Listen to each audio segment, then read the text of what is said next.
Hello friends, வணக்கம். நான் USA தமிழன் பேசுகிறேன். ஸோ இன்னைக்கு வந்து ஒரு டிஃப்ரெண்ட்டான டாபிக் நம்ம பேசுவோம். அந்த டாபிக் வந்து எலக்ட்ரானிக் வோட்டிங் மெஷின்ஸ் பற்றி. இப்போ எலெக்ஷன்ஸ் எல்லாம் போயிட்டு இருக்கிறதுனால வந்து நிறைய இதில் மிஸ்கன்செப்ஷன்ஸ் இருக்குது. இது சேஃபா அன்சேஃபா அப்படின்ற மாதிரி இருக்குது. நம்ம ஒரு சயின்ஸ் பாயிண்ட் ஆஃப் வியூவில் வந்து இதை வந்து பார்ப்போம் எப்படி இருக்குது அப்படின்னு. என்னோட சேனலுக்கு சப்ஸ்கிரைப் பண்ணுங்கள். அப்புறம் உங்கள் ஃப்ரெண்ட்ஸ்கிட்டையும் ஷேர் பண்ணுங்கள் இந்த வீடியோஸ் எல்லாம். ஸோ நம்ம வீடியோக்குள்ளே போகலாங்களா? ஓகே.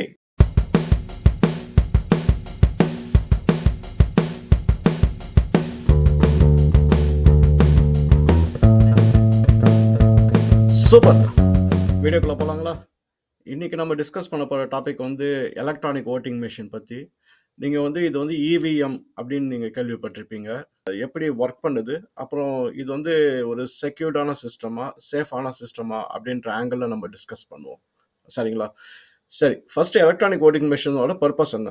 எலக்ட்ரானிக் ஓட்டிங் மிஷினோட பர்பஸ் வந்து உங்களுக்கு ஓட் வந்து ரெஜிஸ்டர் பண்ணுறது, அப்புறம் ஓட்டை வந்து கவுண்ட் பண்ணி ரிசல்ட்ஸை அனௌன்ஸ் பண்ணுறது. ஸோ அது மீறி இன்னொன்று வந்து கொஞ்சம் ஸ்பீடப் பண்ணுறதுக்கு எலெக்ஷன் ப்ராசஸ். ஏன்னா மேனுவலாக வந்து எல்லாமே பேப்பரில் இருந்தது எல்லாமே வந்து கொஞ்சம் டைம் எடுக்கும். பாப்புலேஷன் வந்து ரொம்ப இன்க்ரீஸ் ஆனதுனால வந்து என்னென்னா நிறைய ஓட்ஸ் வர்றதுனால தே ஹவ் டு அகாமடேட்டட். ஒரு 3 டே ஓட்டிங்கிறது 5 டே ஓட்டிங்கிறது இதெல்லாம் சுருக்கி 1 டேலே முடிக்க முடியுமா அப்படின்னு பார்க்கறதுனால டெக்னாலஜியோட ஹெல்ப் வந்து நம்ம வந்து எடுக்கிறோம். இது எப்படி நீங்கள் பார்க்கணும் அப்படின்னா, இந்த ஃபோன்ஸ் எல்லாம் வரதுக்கு முன்னாடி ஒருத்தருக்கு வந்து நம்ம ஏதாவது விஷயத்த சொல்லணும்னா ஒன்று வந்து புறா வச்சு தூது அனுப்புவோம். அப்படி இல்லாட்டி நம்ம லெட்ரு எழுதி அவங்க ரிசீவ் பண்ணுற வரைக்கும் வெயிட் பண்ணோம். அதுக்கப்புறம் அதெல்லாம் நம்ம மீறி இப்போ வந்து உடனே ஃபோன் எடுத்து கால் பண்ணி ஹேய் நல்லா விசாரிக்கிறது அதெல்லாம் வந்து ஸ்பீடப் பண்ணுறது தான் ஐடியா. ஸோ டெக்னாலஜி வந்து இட்ஸ் மோர் லைக் நம்மளுக்கு வந்து கன்வீனியன்ஸை கொடுக்குது. அதே மாதிரி எலக்ட்ரானிக் ஓட்டிங் மிஷினும் நம்மளுக்கு வந்து என்னென்னா அந்த பாப்புலேஷன் சர்ஜை வந்து மேனேஜ் பண்ணுறதுக்கு டெக்னாலஜியோட ஹெல்ப் வந்து இப்போ யூஸ் பண்ணுறாங்க.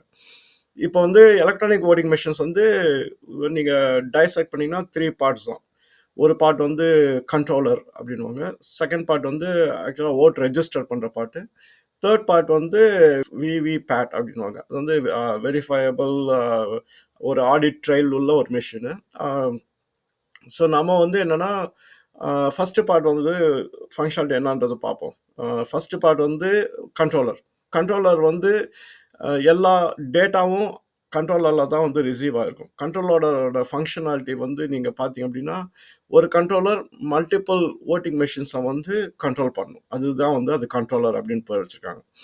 ஸோ செகண்ட் பார்ட் வந்து அந்த ஓட் ரெஜிஸ்டர் பண்ணுற மெஷின். அந்த ஓட் ரெஜிஸ்டர் பண்ணுற மெஷின் வந்து என்னென்னா ஒவ்வொரு யூனிட்டும் இண்டிபெண்ட்டாக ஆப்ரேட் ஆகிற மெஷினு. அதில் போய்ட்டு கேண்டிடேட்ஸோட நேம் இருக்கும். அதில் போய் ஒரு கேண்டிடேட் நேமை செலக்ட் பண்ணிட்டா ஓட் வந்து ரெஜிஸ்டர் ஆகிடும். மூணாவது பார்ட் வந்து என்னென்னா விவி பேட். அது வந்து ஓட்டர் வெரிஃபயபிள் பிரிண்டபிள் ஆடிட் ட்ரையல். இது பெரிய நேம் தான்.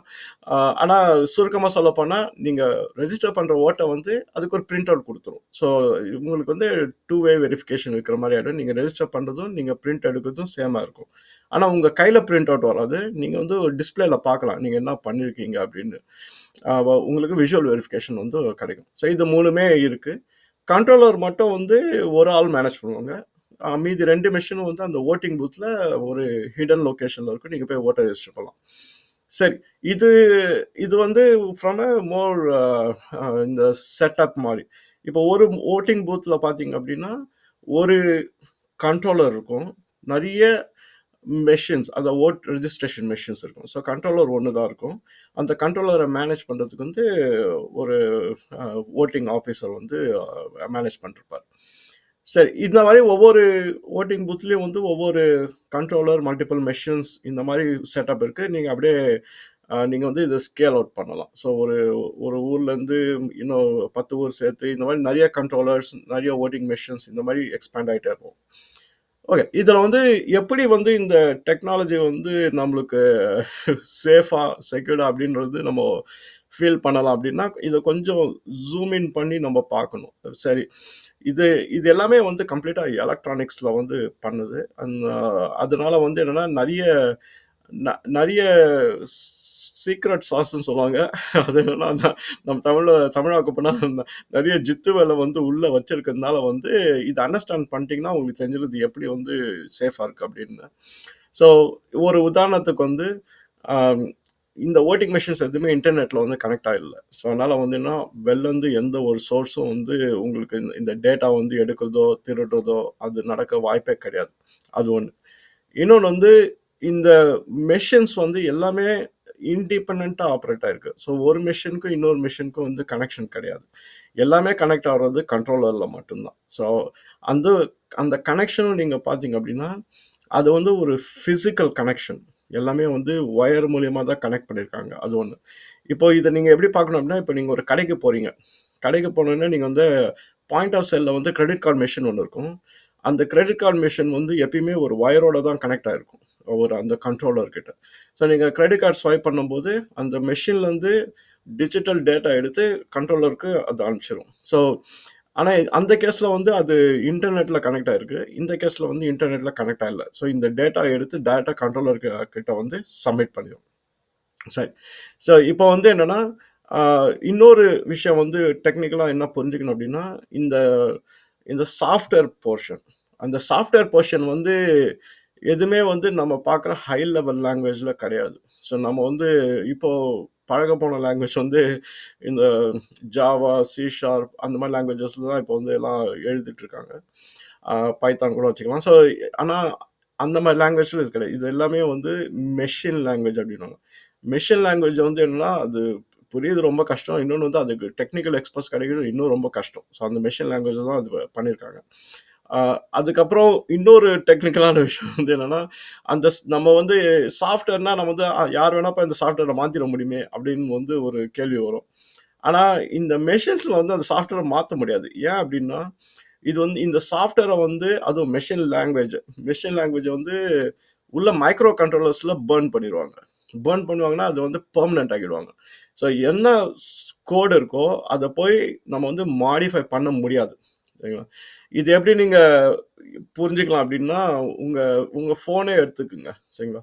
உங்கள் ஃபோனில் வந்து ஒரு பார்ட் ஆஃப் த சாஃப்ட்வேர் வந்து உங்களால் மாடிஃபை பண்ண முடியாது. அது வந்து ரீட் ஒன்லி மெமரி அப்படின்வாங்க. ஸோ அது வந்து ராம் அப்படின்வாங்க. ஸோ அது வந்து ரீடபிள் தான். இன்னொன்று வந்து உங்களால் ரீட் அண்ட் ரைட் பண்ண முடியும். ஸோ இது 2 வேரியேஷன்ஸ். அதுதான் நீங்கள் எடுக்கிற பிக்சர்லாம் போய் ஸ்டோர் ஆகும் ரீட் ரைட் மெமரியில். நீங்கள் அதை போய் பின்னாடி கூட போய் டெலீட் பண்ணிக்கலாம். அந்த மாதிரி வந்து இது வந்து கம்ப்யூட்டரில் இது காமனான திங். ஒரு செக்ஷன் வந்து உங்களால் மாடிஃபை பண்ண முடியாது. சரி. அந்த அதே சிஸ்டம் தான் இதுலேயும் வச்சுருக்காங்க. இதை வந்து மாடிஃபை பண்ணுறது வந்து ரொம்ப ரொம்ப கஷ்டமான ஒரு விஷயம். இன்னொன்று வந்து அதை மாடிஃபை பண்ணுன்னா உங்களுக்கு ஃபேக்ட்ரிக்கு தான் எடுத்துகிட்டு போகணும். அந்த எந்த மிஷின் மேனுஃபேக்சர் பண்ணாங்களோ அந்த ஃபேக்ட்ரி போனால் தான் வந்து அவங்களால வந்து அதை மாடிஃபை பண்ண முடியாது. மறுபடியும் அது வந்து ரீபர்ன் பண்ண முடியும். ஏதாவது ஃபிக்ஸ் பண்ணணும் அப்படின்னா அது வந்து மறுபடியும் வந்து அது பர்ன் பண்ணணும். ஸோ அதனால் வந்து இந்த சாஃப்ட்வேர் மாடிஃபை பண்ணுறது வந்து அவுட் ஆஃப் கொஷன்ஸ்.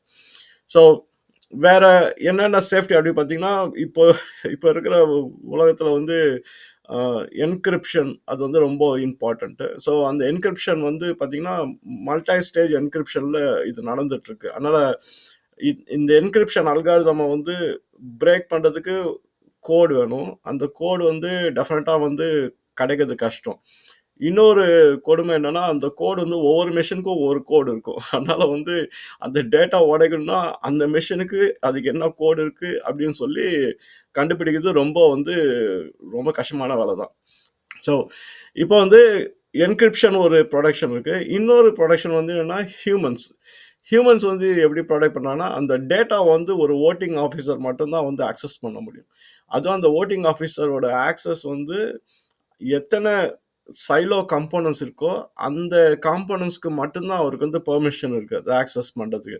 இப்போ ஒரு உதாரணம் எடுத்துங்க. இப்போ வந்து ஒரு வோட்டிங் ஆஃபீஸர் வந்து ஒரு சின்ன ஒரு லொக்கேஷன் வந்து மேனேஜ் பண்ணிருக்காருன்னா அவர்கிட்ட ஒரு வோட்டிங் கண்ட்ரோலர் ஒன்று இருக்குது. அப்புறம் வந்து நிறைய ஓட்டிங் மெஷின்ஸ் இருக்குது. அவர் வந்து ஓட் ரெஜிஸ்டர் பண்ணுறதெல்லாம் முடிச்சுட்டு அன்னைக்கு ஈவினிங் அந்த ஓட்டை வந்து கலெக்ட் பண்ணணும் அப்படின்னா அவரால் வந்து கலெக்ட் பண்ண முடியாது. ஏன்னா ரிசல்ட் அவருக்கு தெரியாது என்ன நடந்திருக்கு அப்படின்னு. அவர் வந்து ஓகே இந்த ஓட்டிங் முடிஞ்சிச்சு அப்படின்னு சொல்லி முடிச்சிருவார். சரிங்களா? அப்புறம் அந்த மெஷின் எல்லாத்தையும் பேக் பண்ணி அனுப்பிச்சிட வேண்டியதாக ஒரு இடத்துக்கு போயிட்டு ஒரு சென்ட்ரல் லொக்கேஷனில் தான் வந்து அந்த ஓட்டிங் மிஷினை வந்து மறுபடியும் ஓப்பன் பண்ணி அப்புறம் எந்தெந்த மிஷினுக்கு என்னென்ன கோடு இருக்குது அப்படின்றது ஒன்றுனா படித்து அந்த கோடை இன்புட் பண்ணால் தான் அந்த கண்ட்ரோலருக்கு ஆக்சஸ் கிடைக்கும். ஸோ இவ்வளோ ப்ராசஸ் எல்லாம் தாண்டி போய் ஒரு ஓட் வந்து ரெஜிஸ்டர் ஆகி கவுண்ட் பண்ணுறாங்க. யூசுவலாக இந்த மெஷின்லாம் கரெக்டாக ஒர்க் பண்ணுதா அப்படிங்கிறது நம்மளுக்கு ஒரு டவுட் இருந்துகிட்டே இருக்கும். என்னப்பா இது மெஷின் எப்போ வேணால் கெட்டு போயிடும் அப்படின்னு. ஸோ ஓட்டிங் பூத்தில் வந்து என்ன பண்ணுவாங்கன்னா, இந்த ஓட்டிங் ஆஃபீஸர்ஸ் வந்து முதல் வேலையாக காலையில் வந்தோடனே என்னென்னா ஒரு ட்ரையல் ஓட்டு ஒன்று பண்ணுவாங்க. ஒரு 100 ஓட்டு போடுற மாதிரி வந்து அந்த மெஷினை வந்து ஃபுல்லாக வந்து டெஸ்ட் பண்ணுவாங்க. டெஸ்ட் பண்ணி மேனுவலாக எல்லாத்தையும் போய் வெரிஃபை பண்ணிடுவாங்க அன்றைக்கி காலையில் ஏர்லி மார்னிங் வந்து. ஸோ எவ்ரிடே அது பண்ணுவாங்க. அது பண்ணி முடித்தோடனே அதுக்கப்புறம் தான் வந்து பப்ளிக்கை வந்து அது வந்து அலோவ் பண்ணுவாங்க போய் ஓட் போடுறதுக்கு. ஸோ முதல்ல செக்கோட தான் ஆரம்பித்து எண்டில் வந்து ஓட்டிங் பூத் வந்து க்ளோஸ் பண்ணும்போது அதையும் ஒரு செக் வச்சு தான் வந்து க்ளோஸ் பண்ணுவாங்க. இன்னொரு செக் பாயிண்ட்டும் ஒன்று வச்சுருக்காங்க. என்னென்னா இப்போ வந்து ஒரு சுச்சுவேஷன் எடுத்துங்க. யாரோ கம்ப்ளைண்ட் பண்ணுறாங்க, இந்த மாதிரி வந்து ஓட்டெல்லாம் வந்து மாற்றி போட்டாங்க, இல்லை மாற்றி எழுதிட்டாங்க அப்படின்னு சாஃப்ட்வேராக இருக்கிறதுனால ஈஸியாக பண்ண முடியும் அப்படின்னு சொல்கிறாங்க அப்படின்னா, அதுதான் வந்து அந்த 3வது காம்பனன்ட் வந்து ஹெல்ப்ஃபுல்லாக இருக்குது. அந்த 3வது பிரிண்ட் அவுட் எடுக்கிற மிஷின் வந்து என்னென்னா, அது வந்து நீங்கள் என்ன ஆக்ஷன் எடுக்கிறீங்களோ டிஜிட்டலாக அது வந்து ஹார்ட் காப்பியாக வந்து பிரிண்ட் அவுட் கொடுத்தது. ஸோ இந்த மாதிரி ஏதாவது ஒரு பிரச்சனை வரும்போது ஓட்டிங் ஆஃபீஸர்ஸ் வந்து என்ன பண்ணுவாங்க அப்படின்னா, சரி ஓகே இந்த ஓட்டு கவுண்ட்டும் அந்த பிரிண்ட் அவுட் எடுக்கிற ஓட்டு கவுண்ட்டும் கரெக்டாக மேட்ச் ஆகுதா அப்படின்னு சொல்லி டேலி பண்ணிடுவாங்க. அது வந்து ஒரு நாளில் கூட பண்ணிட முடியும் டிபெண்டிங் ஆன் வால்யூம் ஆஃப் ஓட். ஸோ இது வந்து என்னென்னா, அது வந்து பேக்கப் ஆப்ஷனாக தான் வைப்பாங்க. அது ஏதோ ஒரு கேஸ் ஏதோ போட்டாங்க அப்படின்னா. ஸோ ஆனால் இந்த ஒரு செக் பாயிண்ட் வந்து ஆல்ரெடி இருக்குது. ஸோ இப்போ அந்த பிரிண்ட் அவுட்ஸை வந்து யாராலையும் ஆக்சஸ் பண்ண முடியாது. ஏன்னா அது வந்து தேவைன்னா மட்டும்தான் வந்து ஓப்பன் பண்ணுவாங்க, தேவையில்லைன்னா ஓப்பன் பண்ண மாட்டாங்க. ஸோ இது ஒரு செக் பாயிண்ட்டாக உள்ளே வந்து ஆல்ரெடி பில்ட்இன்னாக இருக்கிறதுனால இன்னொரு சேஃப்டி லெவல் வந்து இருக்குது. அதனால் பார்த்தீங்கன்னா, ஒரு சுருக்கமாக சொல்லப்போனால் இது நம்பலாமா வேணாமா அப்படின்னு பார்த்தோம் அப்படின்னா, இதில் வந்து நம்பாததுக்கு வந்து எதுவும் இல்லைன்னு தான் நான் சொல்லுவேன். ஸோ ஏதாவது ஒரு வழியில் வந்து நம்ம வந்து இதை வந்து உடைச்சிட முடியும் அப்படின்னு இறங்கி ஒரு ஒரு ஒரு ரொம்ப சூப்பர் பிரில்லியண்ட்டான ஒரு பீப்புள் வந்து இறங்கினாலும் அது வந்து இம்பாசிபிள் மாதிரி தான் தெரியுது. ஏன் இம்பாசிபிள் அப்படின்னா, நிறைய டைம் வந்து உங்களுக்கு ஒரு ஹை லெவலில் வைக்காம எல்லாமே வந்து பேர் மெட்டலாக வச்சாங்க அப்படின்னா உங்களுக்கு வந்து உடைக்கிறது ரொம்ப கஷ்டம். ஏன்னா இப்போ நம்ம பழகி போயிருக்கிறது வந்து சொஃபஸ்டிகேஷனில் தான் நம்ம எல்லாமே வந்து பண்ணுறோம். இப்போ ஒரு ஹேக்கர்ஸ் இல்லை ஏதோ ஒன்று பிரேக் பண்ணோம் அப்படின்னா அந்த டெக்னாலஜியோட ஹெல்ப் வச்சு தான் வந்து எல்லாத்தையும் அவங்க பண்ணுறாங்க. ஆனால் சிலது வந்து உங்களால் டெக்னாலஜி இல்லாமல் இப்போ பண்ணுறது வந்து சாத்தியமே கிடையாது. இப்போ வந்து ஒரு எடுத்திங்கன்னா ஒரு உதாரணம் நீங்கள் எப்படி பார்க்கலாம் அப்படின்னா, இப்போ உங்களோட மைக்ரோவேவ் இல்லை ஃப்ரிட்ஜ் எடுத்துங்க சரிங்களா. இப்போ இருக்கிற மாடர்ன் ஃப்ரிட்ஜ் எல்லாமே வந்து சாஃப்ட்வேரில் ரன் பண்ணிகிட்ருக்கு சரிங்களா. அது வந்து ஹேக் பண்ண முடியும் அப்படின்னு வச்சுக்கலாம் சரிங்களா. ஆனால் இதே ஒரு 20 வருஷத்துக்கு முன்னாடி இருக்கிற ஃப்ரிட்ஜ் பார்த்தீங்கன்னா அது ஒன்றுமே கிடையாது, எல்லாமே பேர் மெட்டல். ஸோ இப்போ அந்த டெக்னாலஜியில் போய் ஒருத்தர் ஹேக் பண்ணோம் அப்படின்னா பண்ண முடியும். ஆனால் அவங்க ஃபிசிக்கலாக வந்து அதுக்கு வந்து அந்த அந்த சர்வீஸ் மெனுவில் என்டர் ஆகி இதெல்லாம் பண்ணுறது வந்து பெரிய டீடியஸ் ப்ராசஸ் சரிங்களா.